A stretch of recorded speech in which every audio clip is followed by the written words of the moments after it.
At my brother's wedding, I caught my husband and my sister-in-law in the middle of cheating. It wasn't just a stolen kiss. It wasn't a drunken fumble in a coat closet. It was a full-blown, undeniable act of treachery, happening in the bridal suite, less than an hour before the vows were to be spoken. My name is Dr. Alani Vance. I am a forensic psychologist. My entire life is dedicated to understanding deception.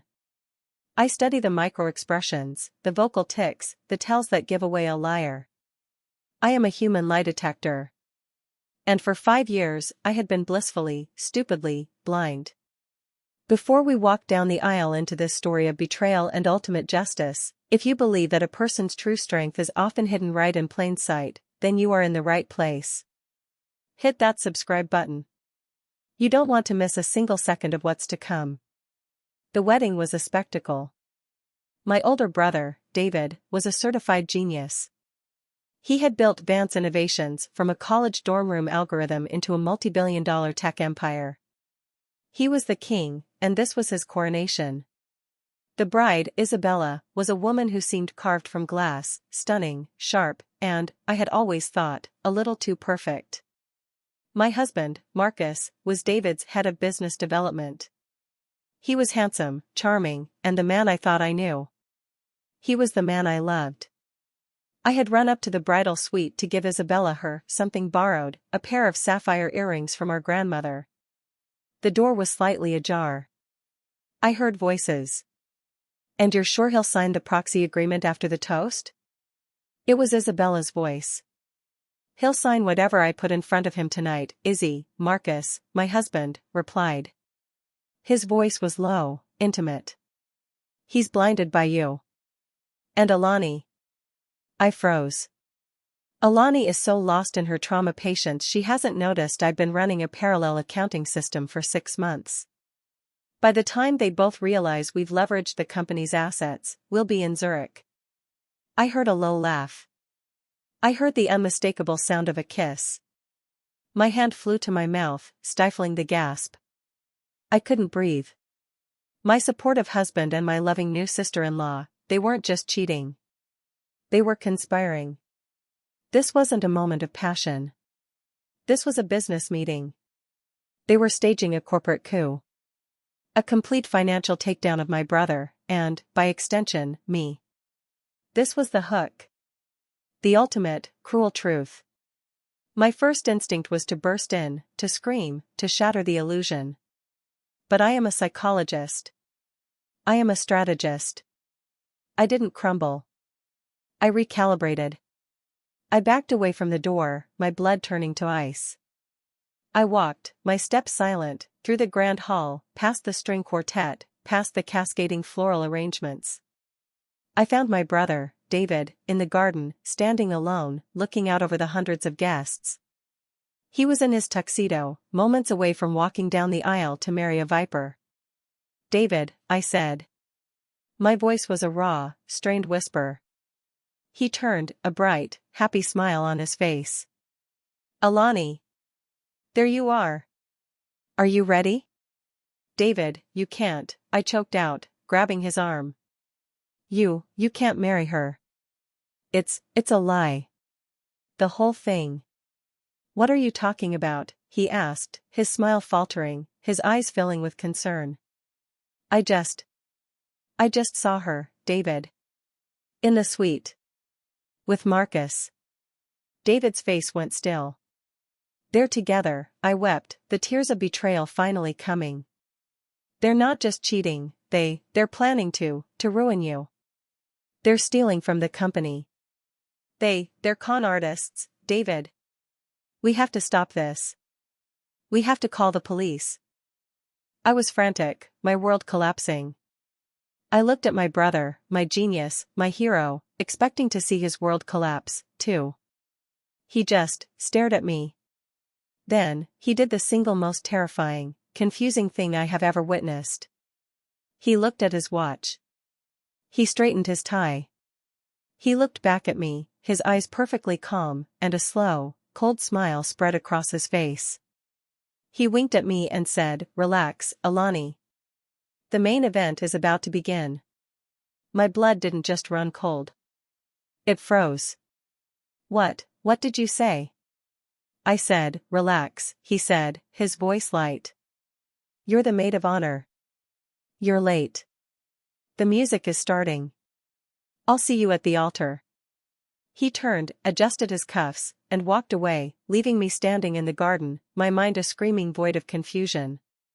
He knew. He knew, and he was letting it happen. This was the counterattack. But it wasn't mine.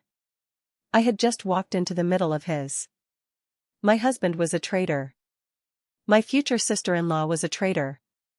And my brother was my ally, and he had just, without my knowledge, made me a co-conspirator in his own, terrifying revenge plot. The hidden secret wasn't that they were con artists. The hidden secret was that my brother was 10 steps ahead of them. I had to walk down the aisle. I had to stand at that altar.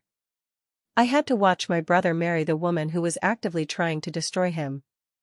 I had to stand 3 feet away from her, smile, and hand her the rings. And I had to do it all while my own husband, the other half of the conspiracy, sat in the front row, looking at me with love in his eyes.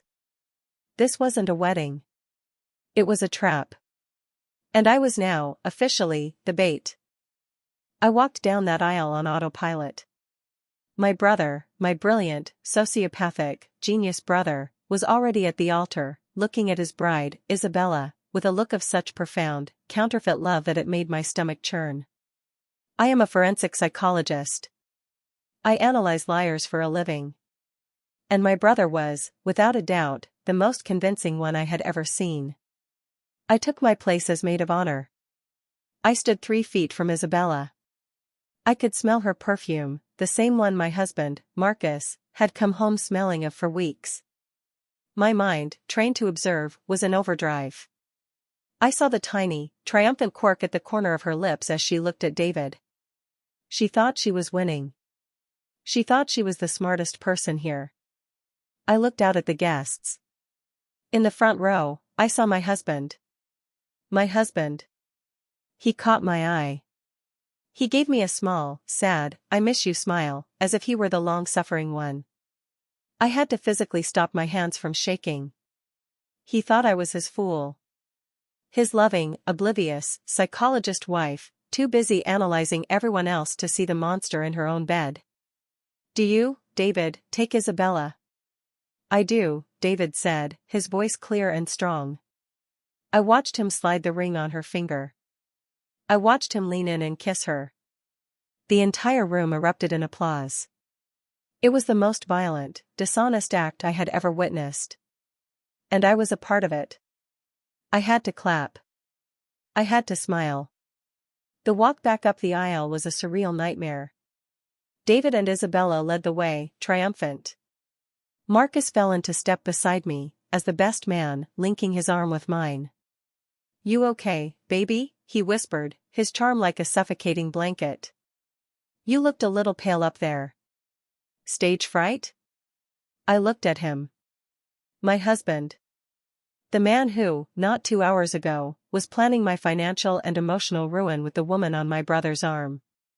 Just, overwhelmed, I whispered, playing my part. It's all so beautiful. He squeezed my arm. It is, isn't it? A perfect day. A perfect new partnership. The contempt. The arrogance. He was flaunting it, right in my face. He thought he was untouchable. The reception was held in the grand ballroom. Champagne flowed. A live orchestra played. It was a fantasy. And in the middle of it all were the 2 happy couples, David and Isabella, and Marcus and Alani. We were a portrait of lies. I needed to understand my brother's plan. This main event was not a spontaneous decision. This was a counterattack that had been planned for months. While Marcus and Isabella were working the room, celebrating, I saw David standing near the orchestra, speaking to a man I didn't recognize. He was not a guest. He was in a severe, dark suit, with an earpiece. He looked less like a wedding guest and more like federal law enforcement. He was listening to David intently, then nodded and disappeared. I realized, my brother hadn't just known. He had been preparing. He had been building his own case. This wasn't a wedding. It was a sting operation. The hidden secret wasn't that they were con artists. The hidden secret was that my brother was the con. He had let them get this far. He had let them put the noose around their own necks. And the wedding, the public vows, the signed marriage certificate, was the final, legal click of the trap. I felt a new, cold respect for my brother. He wasn't just a genius. He was ruthless.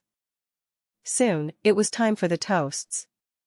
Marcus, as the best man, took the microphone. He was high on his own success, his charm turned up to 100. To David and Isabella, he boomed, raising his glass. I have never seen my best friend, my brother, my boss, so happy. And Isabella, what can I say? Welcome to the family. You are the perfect partner for him. In every way. He looked at her. She looked at him. It was a microsecond, a flicker, but I saw it. The shared, triumphant, greedy spark. They are a true power couple, Marcus continued. And the work they are about to do, the Advanced Innovations 2.0 they've been designing, it is going to change the world. I, for one, cannot wait to be a part of it. He was, I realized, announcing the coup as a toast. He was that arrogant. He came back to the table, kissed me, and sat down. How'd I do, baby? Perfect, I whispered. Just, perfect. Then, it was David's turn. He stood. He walked to the podium. The room fell silent. Thank you all for coming, he began, his voice thick with emotion. Oh, he was good. This is the happiest day of my life.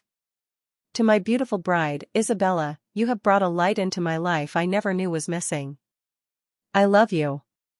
She blew him a kiss. And to my best friend, my brother-in-law, my head of business development. Marcus.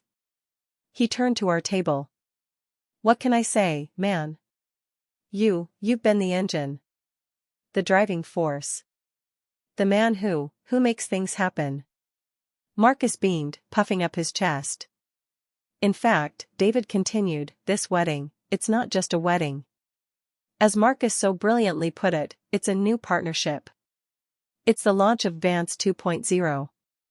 And I, for one, think we should all see what this new partnership really looks like. I saw Marcus and Isabella exchange a brief, panicked look. This wasn't part of their plan. What is he doing? Marcus whispered to me. I don't know, I lied. David smiled. My wife and my brother-in-law have been working so tirelessly on this new venture. In secret. Out of, I assume, a desire to surprise me. And tonight, I'd like to return the favor. I have a little welcome to the family video I'd like to share. Relax, he said, holding his hand up to a confused, slightly too pale Isabella. The main event is about to begin. A massive screen, hidden in the ceiling, descended behind him. Marcus was frozen, his smile still painted on, but his eyes were pure terror. David, now is not the time. Isabella started, rising from her chair, her voice a strained, false laugh. Oh, no, my love, David said, his voice dropping, all warmth gone, replaced by the cold, flat void I'd heard in my own head. The time is perfect. The lights in the ballroom dimmed. The orchestra went silent. 500 guests, all the classy people, all the investors, all the board members, all of them, turned to the screen. And my brother, my brilliant, terrifying brother, just stood at the podium, a single, cold spotlight on his smiling face. He winked at me. The massive screen flickered to life. It was not a heartwarming photo montage. It was a cold, black and white, high-resolution video. The timestamp in the corner was from 3 months ago. The location, a high-end, anonymous boardroom. On the screen, in crystal-clear audio, were 2 people. My husband, Marcus, and my brother's new wife, Isabella. The algorithm is the key, Isabella's voice filled the ballroom, her tone not bridal, but like a cold, calculating CEO. David is a genius, but he's sentimental. He hasn't monetized his new AI protocol. He thinks it's for the good of humanity. He's a fool, Marcus's voice replied, followed by his laugh. The same laugh I'd heard in the bridal suite. He's so busy trying to save the world, he hasn't noticed his head of business development has set up a parallel company in Zurich. Vance 2.0. Your idea was brilliant, Izzy. He builds it, we take it. A wave of shocked gasps swept the room. I saw board members, real investors, turn and look at Marcus, their faces pale. Marcus had stopped smiling. He was a statue, his skin the color of ash. Isabella was frantically shaking her head, whispering no, no, no. But what about Alani? Isabella's voice on the video asked. My wife? Marcus's video self-scoffed. Alani is a mess. She's a trauma junkie who lives inside other people's heads. She hasn't really looked at me, or our finances, in 5 years. She's the perfect cover. By the time she realizes the money's gone, we'll be gone, too. The screen split. Now it showed bank records. Wire transfers. Millions of dollars moving from Vance Innovations to Vance 2.0 AG in Zurich. And then, the final, killing blow. A close-up of a document. A corporate proxy agreement, giving Vance 2.0 full control of Vance Innovations' intellectual property. It was signed by my brother, David. Or so it seemed. That's not his signature, I whispered, my forensic psychologist's mind, trained to see every detail, catching it instantly. It was close. But it was a forgery. That's right, sis. My brother, David, was standing next to me. I hadn't even seen him move. He was no longer at the podium. He was at our table, a glass of champagne in his hand, watching the screen with me. It's a very good forgery, though, he said calmly, as his new wife, Isabella, finally let out a choked, terrified sob. They've been practicing. David, you knew? I said, turning to him. You knew they were forgers? You knew they were planning this? Knew? David took a calm sip of champagne. Alani. I orchestrated it. I've known Isabella was a high-end corporate con artist for 2 years. I've known Marcus was skimming from me for 3. I didn't just catch them. I hunted them. This was the hidden secret. The real one. The AI protocol they're trying to steal, he smiled. It's a fake. It's a beautifully designed honeypot, a labyrinth of false code that leads nowhere, designed to trap exactly this kind of corporate espionage. And the assets Marcus has been leveraging? They're all tied to that fake protocol. He hasn't been stealing my company. He's been stealing debt. My mind reeled.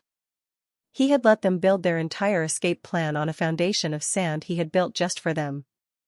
The wedding, I whispered, understanding. The public vows, the marriage certificate. Is a legally binding contract, David finished, his eyes cold. It officially makes her my wife. And, as such, it makes her complicit in his crimes against my company, and avoids any prenup she had. She didn't just marry me. She just legally bound herself to a co-conspirator who is about to be arrested for wire fraud, securities fraud, and conspiracy to commit corporate espionage. The video ended. The screens went black. The lights in the ballroom snapped on. It was silent. Marcus was on his feet, his face a mask of pure, primal terror. Isabella was frozen, her $100,000 wedding dress now a prison. You bastard! Marcus roared, pointing at David. You set us up. You set us up. No, Marcus, David said, his voice calm, as the man in the dark suit, the U.S. Marshal, I now realized, stepped up behind him and Isabella. You set yourself up. You were just too arrogant to see the trap. The Marshal and his team moved in. Marcus Reeves, Isabella Rossi, you are under arrest. As they were cuffed, As the room exploded in a cacophony of shouts and flashing cameras, Marcus looked at me. His eyes were wild, pleading. "Alani! Baby, help me! I didn't mean it. I love you. Tell them. You're a psychologist. Tell them I was manipulated. Tell them she did this to me." I looked at my husband. The man who had called me a trauma junkie. The man who had used my love as a cover. Dr. Alani Vance, the human lie detector, looked at the most profound liar I had ever known. This was my climax. My private victory. I simply looked him in the eyes, gave him a small, analytical, pitying smile, and said one, simple, devastating word. No. His face crumpled. It was the last time I ever spoke to him. The resolution was absolute. David's marriage was annulled by the end of the day, a marriage fraudulent from its inception. Marcus and Isabella, facing a mountain of digital evidence from David's honeypot AI, were found guilty on all counts. Their empire was a phantom, and they were sentenced to decades in federal prison.